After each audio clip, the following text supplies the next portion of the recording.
amigas televidentes y oyentes, muy buenas noches. Gracias por acompañarnos en este nuevo año. Estamos iniciando esta semana informativa en este lunes 6 de enero, primer día laboral del 2025.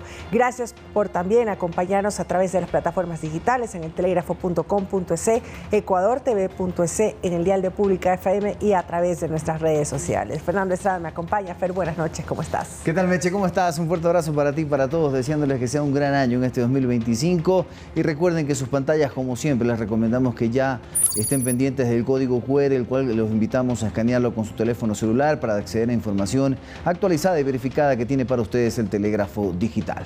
Aquí arrancamos, acompáñenos.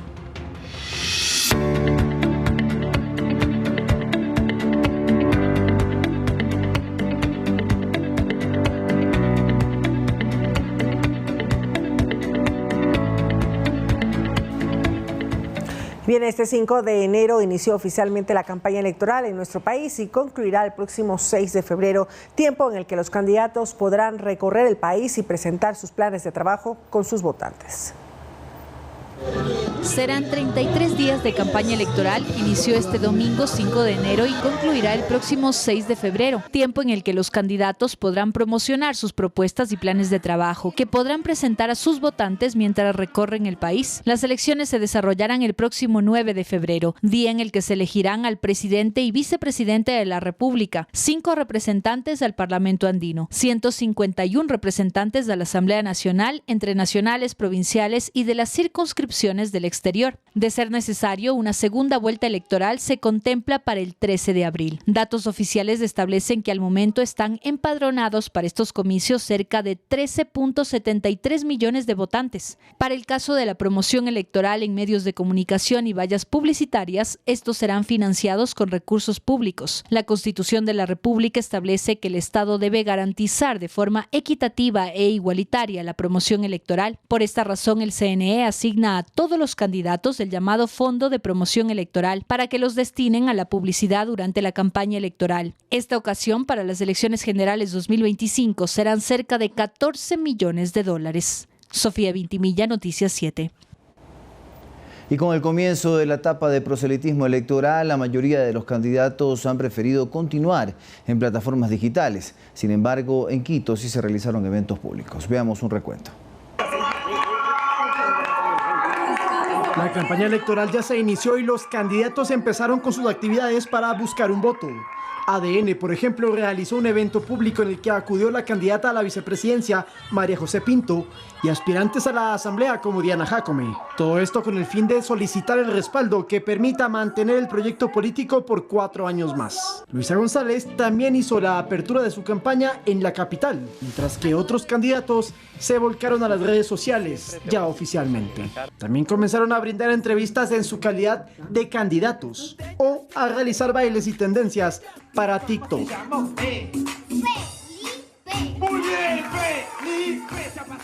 En Manabí, por ejemplo, un aspirante a la asamblea tapó huecos en la calle. Y hay que triturarlo. Recordemos que hasta el 6 de febrero los candidatos podrán hacer campaña nacional, previo a los comicios del domingo 9. Lautaro Andrade Castro, Noticias 7. Ecuatorianos nos van a acompañar en nuestro... La vicepresidenta encargada Cynthia Gelibert asumiría la presidencia temporalmente si el primer mandatario Daniel Noboa pide licencia para la campaña electoral. Así lo aseguró el ministro de Gobierno, José de la Cuadra, durante una entrevista. Además, califica las acciones de la Asamblea como un golpe de Estado. Para el gobierno, la resolución de la Asamblea se trataría de un golpe de Estado a 2 tiempos. El Pleno del Legislativo resolvió que los candidatos que busquen la reelección tomen licencia sin sueldo para hacer campaña electoral. Sin embargo, en ningún momento se mencionó al presidente Daniel Noboa. El ministro José de la Gasca reaccionó. Hubo asambleístas que no solicitaron licencias y ¿qué hizo la Asamblea? Licenciarlos igual de oficio. Lo mismo querían hacer con el presidente. Querían sacarlo al presidente de la República bajo el efecto de pleno derecho del artículo 93 de la candidatura y demás, un sinnúmero de barbaridades jurídicas, y con eso ir a sentar a la vicepresidenta Carondelet. Para el titular de la cartera de gobierno, el presidente Noboa no está obligado a pedir licencia tras el dictamen de la Corte Constitucional. Sin embargo, esto asegura, está en análisis. De ahí sí va a pedirla porque necesite en algún punto dado hacerlo. Son decisiones que se van tomando según se va viendo. Por lo pronto partimos de la base de que constitucional ni legalmente está obligado a hacerlo. También defendió el hecho de que Noboa envíe un mensaje a ciudadanos que se apostaron en Carondelet el pasado domingo. Con este gobierno van a lograr que en 5 semanas por fin resurja el país. ¿Qué tiene que ver eso con inducir al voto? De la Gasca aseguró que será la vicepresidenta encargada, Cynthia Gelibert, quien asumiría temporalmente la presidencia de la República si es que el presidente Noboa pide licencia en el periodo de campaña. Y justificó la decisión del Ejecutivo tras el supuesto abandono del cargo de Verónica Abad, quien debía cumplir funciones en Turquía hasta el 27 de diciembre, pero no lo hizo. Para que cese el tema de la ausencia temporal, debe presentarse en Ankara, en Turquía, a cumplir con la disposición del presidente. Abad había anunciado que asumirá la presidencia de la República. Sin embargo, tanto las Fuerzas Armadas, así como la Policía Nacional, indicaron que están bajo el mando del presidente constitucional, Daniel Noboa. Edison Saavedra, Noticias 7. Al iniciar la primera semana laboral de este 2025, el presidente de la República, Daniel Noboa, compartió la tradicional rosca de Reyes con los niños, niñas y padres de familia del espacio integral familiar de la Ferroviaria, ubicado esto al sur de la capital. Durante el evento, Noboa destacó el compromiso de su gobierno con la atención integral a los sectores sociales más vulnerables del país. Si me ven, voy camino de Belén. En un ambiente festivo, el presidente de la República fue recibido con música y alegría por los niños y padres de familia del centro. Este lunes 6 de enero de 2025 se aprovechó también la ocasión para compartir la tradicional rosca de Reyes con todos los asistentes. Porque al final del día son ustedes los que hoy en día están gobernando, son ustedes los que hoy en día están determinando cuál es el futuro del país. Muchas gracias, feliz Día de Reyes.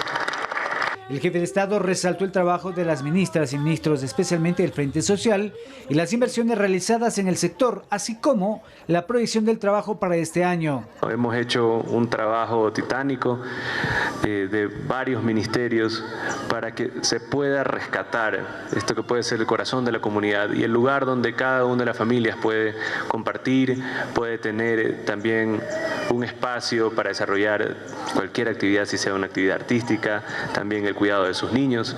Este centro de atención integral en la Ferroviaria ofrece diversos servicios a niños y padres de familia, como cuidado infantil, talleres y actividades recreativas.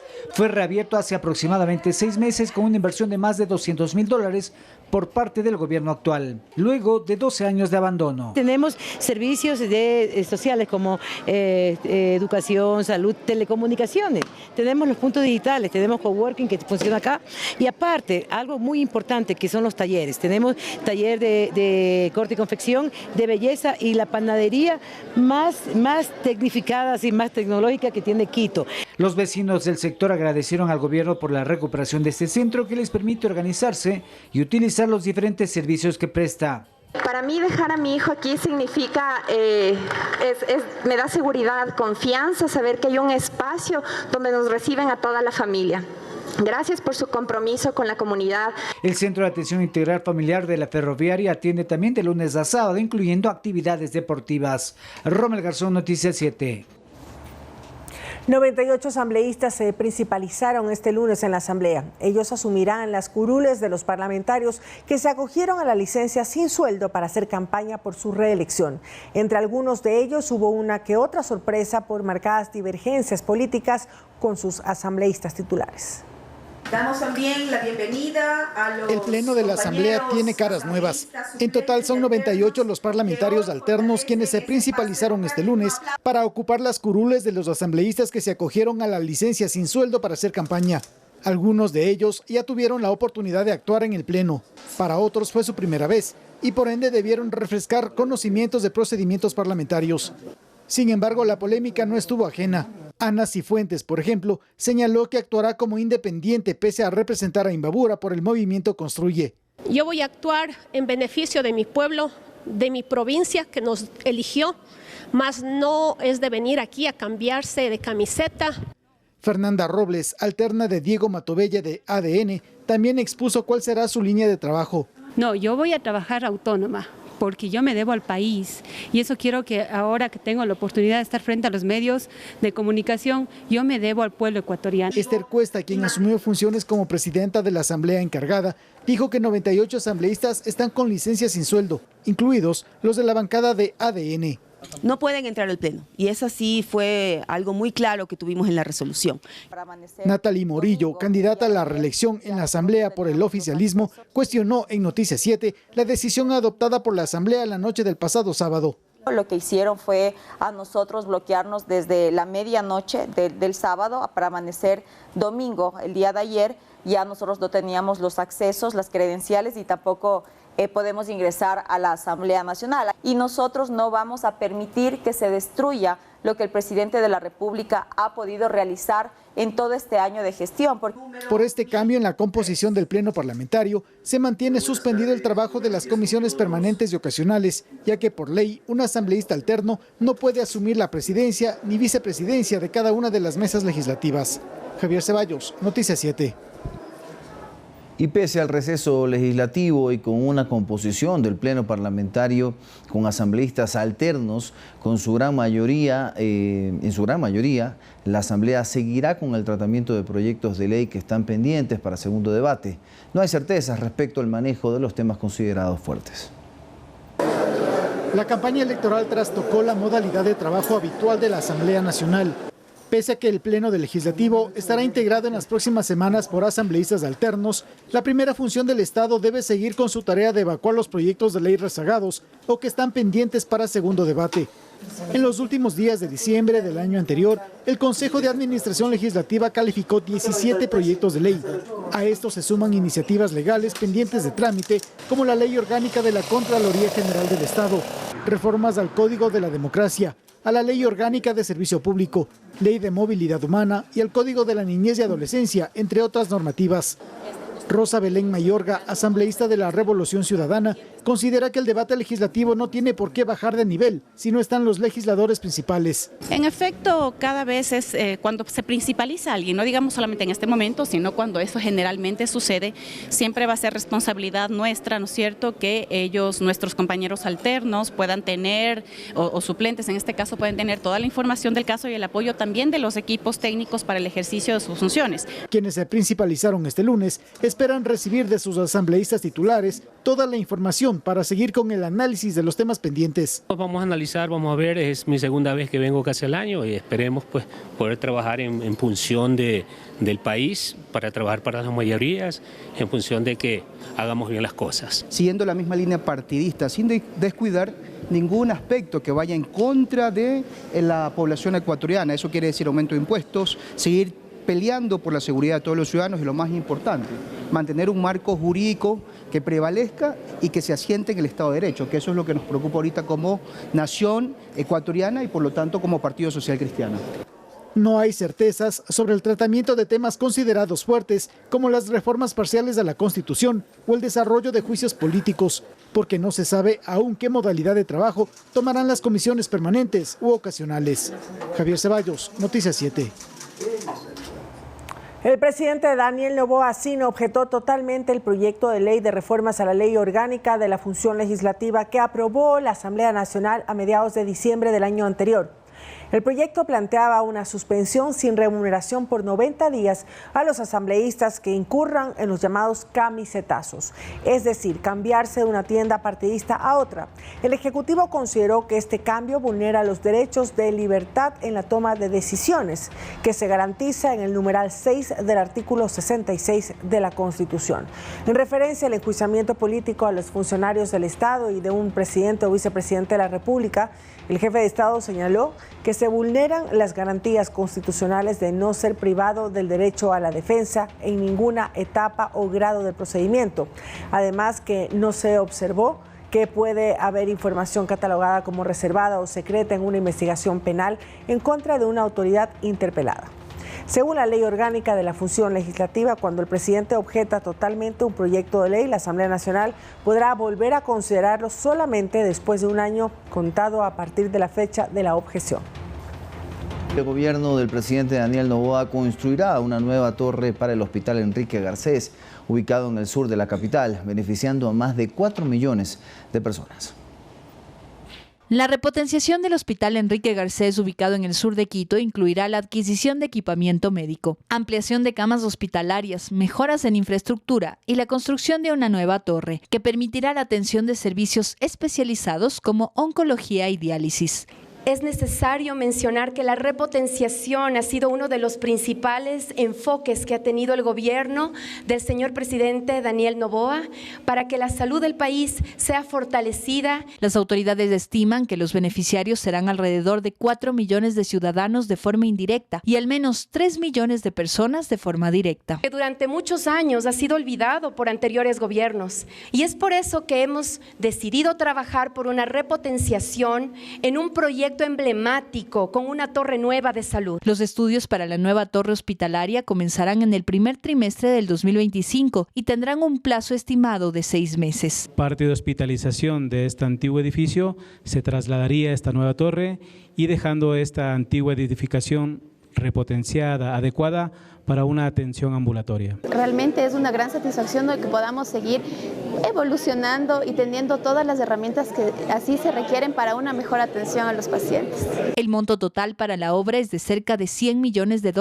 Al momento, el gobierno nacional ha adquirido varios equipos como tomógrafos, camas hospitalarias, camas cuna, entre otros equipos, que son parte de la implementación para mejorar la atención del Hospital Enrique Garcés. Sofía Vintimilla, Noticias 7. La desnutrición crónica infantil en menores de 2 años en Ecuador se redujo en 0,8 puntos porcentuales en el último año, al pasar de 20,1% en el 2023 a 19,3% en el 2024, según reveló la Secretaría Técnica Ecuador Crece Sin Desnutrición. Los datos provienen de la Encuesta Nacional sobre Desnutrición Infantil, ENDI, realizada con la asistencia de UNICEF, el Banco Interamericano de Desarrollo BID y el Banco Mundial, que es la fuente oficial de Ecuador para medir el entorno social y el estado nutricional de la niñez del país y así evaluar las políticas que se llevan a cabo para la primera infancia. Esto se debe principalmente a la implementación de políticas públicas adecuadas y a la entrega de servicios de una manera eficiente a la población, según lo dio a conocer María de Lourdes Muñoz, secretaria encargada. Es un trabajo conjunto que hemos venido trabajando arduamente y sí, hemos bajado del 20.1 al 19.3%. Nosotros lo que hacemos es entregar un paquete priorizado. Implica una serie de servicios tanto del Ministerio de Salud Pública cuanto con el Ministerio de Inclusión Económica y Social, incluso el Ministerio de Telecomunicaciones a través del registro civil. Lo que hemos hecho es incrementar los servicios, lo que implica que hay más niños vacunados, que hay más personas embarazadas recibiendo el servicio, que los niños están yendo y asistiendo a los controles de niño sano y que tenemos mejor calidad de agua incluso. Eso también nos da la pauta de que estamos avanzando por el camino correcto. Y el Ministerio de Transporte, o el ministro en este caso, Roberto Luque, anunció la construcción de los tramos 4 y 5 del quinto puente en la provincia del Guayas. Los trabajos iniciarán en los próximos días y serán financiados a través de fondos fiscales propios, según señaló el secretario de Estado. El quinto puente es una obra esperada por la provincia del Guayas al menos desde el año 2008. La ruta prevé evitar que la carga pesada ingrese a Guayaquil, logrando que este tipo de transporte llegue a terminales portuarias sin pasar por la ciudad, uniendo al sur de Guayaquil con Durán, Yaguachi y Naranjal. Obra que, de acuerdo al ministro de Transporte Roberto Luque durante una entrevista para Radio Democracia, comenzará a construirse en los próximos días. Los trabajos se realizarán en cerca de 22 kilómetros. Para arrancar los tramos 4 y 5 es lo que conecta las vías hoy delegadas a la prefectura, Durán-Tambo, Durán-Boliche, con Taura, y la E25 que va desde Durán a Machala, con Taura. El financiamiento se realizará por medio de fondos fiscales propios, según mencionó el secretario de Estado. Ya tiene certificación presupuestaria que se ha arrancado con un desembolso de 35 millones en el 2024, se prevén 51 millones en el 2025 y los restantes cerca de 30 millones en el 2026. Además, el ministro de Transporte recordó el trabajo previo del gobierno nacional antes de iniciar la construcción del quinto puente. Actualizar los diseños que eran del 2009, actualizar el estudio de tráfico, aprobamos tenemos la ley de alianzas público-privados y el proyecto del quinto puente ya consta como perfil de proyecto en la Secretaría de Inversiones Público-Privadas. En tanto, a través de las redes sociales, la prefecta del Guayas ratificó el comienzo de la obra, detallando los plazos de la primera fase, que serán de cerca de 2 años, por medio de un trabajo coordinado entre el Gobierno Nacional y la Prefectura. Sofía Vintimilla, Noticias 7. Mediante el decreto ejecutivo, el presidente Daniel Noboa designó a Arturo Félix Wong como embajador del Ecuador en Colombia. El exministro de Gobierno se encontraba desde noviembre pasado en Bogotá, donde cumplía las funciones para la negociación y adquisición de energía eléctrica desde el vecino país. Con este nuevo nombramiento, Félix Wong asumirá la representación diplomática con el gobierno del mandatario colombiano Gustavo Petro.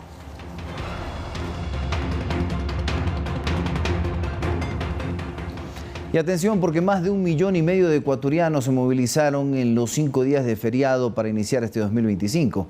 Según el Ministerio de Turismo, estas cifras récord dejaron ganancias por encima de los 150 millones de dólares. Según el Ministerio de Turismo, Ecuador inició el 2025 con pie derecho, pues la decisión de tener feriado hasta el 5 de enero dejó millonarias ganancias y beneficios, lo que ya se consideran cifra récord. El sector turístico ha reportado 150 millones, lo que es altamente interesante, únicamente en cifras que tienen que ver con las actividades turísticas. En estos días se registraron 1.5 millones de viajes de turistas que se movilizaron a los diferentes destinos. Tenemos una ocupación hotelera que está en más del 50%, la tarifa promedio ascendió a $83. Esta cartera de Estado invirtió 9 millones de dólares para actividades y promociones durante todo el 2024, mismos que dejaron millonarias ganancias. Básicamente hubieron 900 millones de dólares que ingresaron por turismo a la economía en el primer semestre. No tenemos aún los datos del segundo semestre que nos otorga el Banco Central del Ecuador y que se cortan básicamente hasta el mes de febrero, ¿no? Pero la economía en días de asueto no solo la mueven los turistas locales, sino también los turistas extranjeros. Hasta el mes de noviembre ingresaron al país 1.123.496 visitantes extranjeros al Ecuador. Calculamos nosotros que el cierre a diciembre va a ser un 12% menor al 2023. Y nosotros esperamos recuperar esos números en el año 2025 y ojalá sobrepasarlos. Entonces, ¿qué se está haciendo para el 2025? La cartera de turismo plantea varias estrategias como promoción del país como destino turístico. Bueno, sí, tenemos más de 25 eventos internacionales previstos. Este fin de semana llega también al Ecuador un grupo de influencers norteamericanos que van a estar en Quito y Guayaquil, ¿no es cierto?, como una de las primeras acciones también de promoción internacional. Edison Saavedra, Noticias 7. Los servicios públicos y privados en Ecuador se restablecieron en su totalidad este lunes 6 de enero del 2025, después del feriado de Año Nuevo, decretado por el presidente de la República, Daniel Noboa, para reactivar al sector turístico. La eliminación de los apagones permite también regresar a las actividades habituales en los diferentes sectores. Con el inicio del nuevo año y superada la emergencia eléctrica con la eliminación de los racionamientos de energía, se restablecen desde este lunes las actividades educativas en la jornada nocturna en las instituciones educativas de todo el país, permitiendo que las clases continúen en horario habitual para asegurar la continuidad y la seguridad de las comunidades educativas. La jornada nocturna estaba asistiendo a la no presencialidad. Procuramos y siempre hemos procurado mantener la continuidad del proyecto educativo. Ya hemos vivido una pandemia, ya hemos vivido pues algunos episodios que han detenido el proyecto educativo y sin duda para nosotros la continuidad es esencial, así que muy contentos pues de retomar este año con la regularidad eléctrica desde hoy. La ministra explicó que el último feriado no afectará el calendario académico de los estudiantes del país que deben cumplir los 200 días laborables de actividades para terminar el año lectivo en la costa en febrero y en la Sierra y Amazonía en julio. En el ciclo Costa Galápagos terminaremos el día 28 de febrero y en el ciclo Sierra Amazonía el 1 de julio con miras a contemplar estos 200 días y pues mantener ese cronograma escolar. Además, los servicios del registro civil también volvieron a la normalidad, permitiendo trámites como la emisión de cédulas de identidad, actas de nacimiento, matrimonio y defunción, así como pasaportes mediante turnos. Los bancos e instituciones financieras también han reanudado sus servicios de manera integral, incluyendo la atención a clientes, operaciones bancarias y servicios financieros en general. Rommel Garzón, Noticias 7. Y desde el 6 de enero hasta el 15 de febrero del 2025, los bachilleres ecuatorianos podrán postularse a las 3 escuelas militares del ejército ecuatoriano. La Escuela Superior Militar Eloy Alfaro en Quito, la Esforce en Ambato y la IBIAS en la parroquia Shell en Pastaza. Son alrededor de 2.000 cupos que estarán disponibles para este proceso. Aquí vamos a hacer un recorrido. En las cuentas de redes sociales y en la página oficial del Ejército Ecuatoriano se encuentra la información para postular a las 3 escuelas militares del Ejército Ecuatoriano. Los aspirantes deben prepararse con tiempo y cumplir con los requisitos que están disponibles en la página web del Ejército en la pestaña Reclutamiento. La Escuela Superior Militar Eloy Alfaro está en Quito, con una formación tanto para hombres cuanto para mujeres. Los estudiantes obtienen el título de licenciatura en Ciencias Militares, dura 4 años. En cambio, la Escuela de Formación de Soldados del Ejército Vencedores del CENEPA, Esforce, está en Ambato. El periodo de formación toma 2 años y va dirigido para hombres. En lo que se refiere a la Escuela IBIAS, el proceso está orientado a formar soldados nativos de la Amazonía. La institución está en la parroquia Shell en Pastaza. Los aspirantes deben entregar los documentos en las unidades de escala nacional. Para oficiales, el cupo establecido para este año está en 215. Para tropa está en un total de 1.690. Y para la escuela de IBIAS un total de 60 cupos. Los bachilleres deben realizar el registro único, pero no tienen que rendir ningún examen externo, solo las pruebas académicas del Ejército. Por último, se habilitará un entrenamiento físico y un curso virtual para los aspirantes. Quienes aprueben la fase médica iniciarán el entrenamiento físico en las unidades militares designadas. Una vez culminado esto, la fase culminante es las pruebas académicas y la entrevista personal. La entrevista personal tiene como insumo la información que se haya determinado por medio de las pruebas de confianza. La postulación estará abierta desde el 6 de enero hasta el 15 de febrero de 2025. Rommel Garzón, Noticias 7. El ex vicepresidente Jorge Glass retornó a la cárcel de máxima seguridad La Roca, luego de que el SNAI confirmara que se restablecieron las condiciones de seguridad de ese centro de rehabilitación social tras los incidentes registrados el domingo y que obligaron a su evacuación. El gobierno nacional ya había alertado presuntas intenciones de fuerzas políticas de oposición de atentar contra la vida del ex vicepresidente, y lo ocurrido el fin de semana, según el SNAI, sería una clara estrategia para desestabilizar el orden y la paz. Glass cumple sus 2 sentencias por corrupción en La Roca, pero además cuenta con prisión preventiva por un 3er caso de supuesto peculado.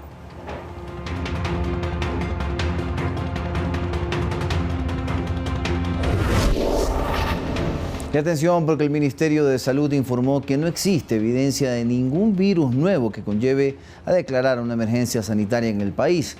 Además, las autoridades aseguran que el virus metaneumovirus humano no es ninguna cepa nueva que exista en el planeta.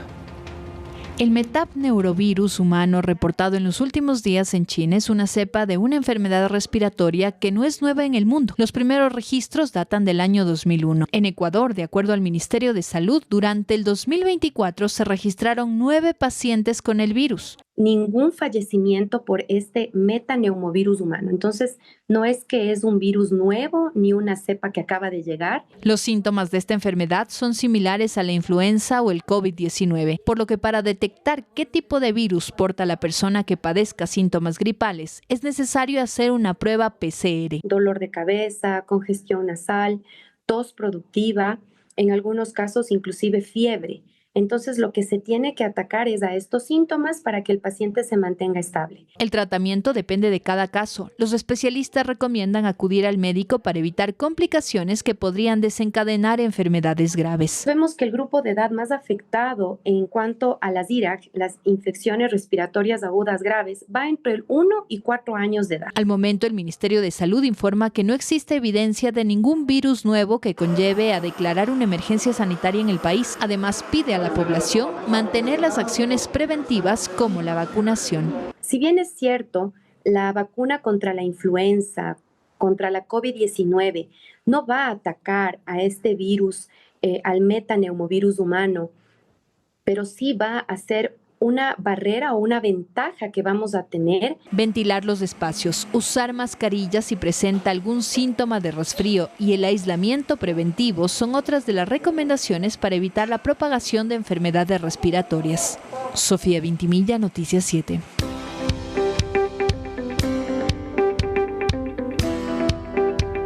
buenas noticias.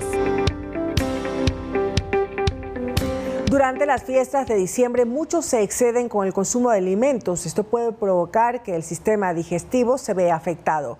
¿Cómo se puede recuperar y mejorar la salud después de las fiestas? Aquí se lo contamos. Cenas y más cenas. Sin duda, las fiestas de diciembre son las favoritas de muchos por lo rico que se puede comer, pero la ingesta de alimentos en exceso puede provocar algunas afectaciones en el sistema digestivo, según explica la nutricionista Ana Altamirano. Desde algo tan simple como gastritis, colon irritable, hasta la pancreatitis, que es algo muy grave que requiere hospitalización. Entre los síntomas que se pueden presentar está la pesadez, el malestar estomacal, la hinchazón, el reflujo, entre otros, y esto se debe náusea, vómito o diarrea. Pero también a corto o mediano plazo podemos presentar aumento de peso y aumento en los niveles de colesterol y azúcar en la sangre. Ambas especialistas recomiendan alimentarse moderadamente con alimentos completos, naturales y evitar los alimentos procesados y refinados como azúcares, harinas y colorantes. Para evitar comer por compromiso o luego de ya haberlo hecho. Y siempre mantener nuestras 3 a 5 comidas al día, la actividad física regular, nuestro sueño también es muy importante y la respiración. Además, Altamirano, como nutricionista, explica que el orden de la ingesta de los alimentos también es importante. Se debe empezar por las verduras y leguminosas, seguido por las proteínas y grasas y finalmente los carbohidratos. Ensalada de vegetales, seguido de esto ya las proteínas y los carbohidratos. En reemplazo del postre podemos utilizar fruta o simplemente un café o un agua aromática. Así que si usted se excedió en las fiestas de diciembre y su resolución de año nuevo es mejorar su salud, la principal recomendación es acudir a un especialista y seguir estos consejos. Cada 6 de enero, gran parte del planeta celebra el Día de Reyes, una conmemoración a la llegada de los Reyes Magos al pesebre con la intención de entregarle al niño Jesús presentes. ¿Quiere saber más al respecto? Lo revisamos. Es una tradición que cada vez se arraiga más en el Ecuador. Si usted tiene más de 40 años, probablemente le parezca todavía algo distante. Bueno, se trata del Día de Reyes, en realidad una tradición ya de siglos en España y que en Sudamérica de a poco se ha ido colando. El Día de Reyes se celebra todos los años del 6 de enero. Esta tradición es muy importante para muchas culturas, desde Ecuador, pasando por México y por supuesto llegando hasta España, donde es uno de los días más importantes del año. En este día se conmemora la llegada de los 3 Reyes Magos hasta Belén, donde nació Jesús. Los 3 Reyes Magos fueron 3 sacerdotes persas que, con estudios estelares, buscaban la existencia de Dios. Se llamaban Melchor, Gaspar y Baltasar y emprendieron un largo viaje para entregarle a Jesús de Nazaret mirra, oro e incienso. En Ecuador ya se celebra también esta tradición. En algunas ciudades como Quinindé, Santa Ana o Riobamba hay hasta desfiles. Y en muchos de los hogares del país se entregan los regalos a los más pequeños precisamente el 6 de enero. Pero digamos que esta celebración también está acompañada de su comida especial. En este caso, el famoso roscón de Reyes. ¿En qué consiste además? Bueno, es una rosca sabrosa, llena de sabores dulces y algunos frutos secos. Lo más particular es que dentro de este gran panetón viene un pequeño niño Jesús. La persona a la que le toca el niño Jesús, supuestamente, tendrá un año muy próspero. Y el año que viene tendrá que invitar la torta de Reyes. Entonces, celebre también en familia. Digamos que ese termina siendo el mensaje más importante. La unión y la proyección para un gran 2025.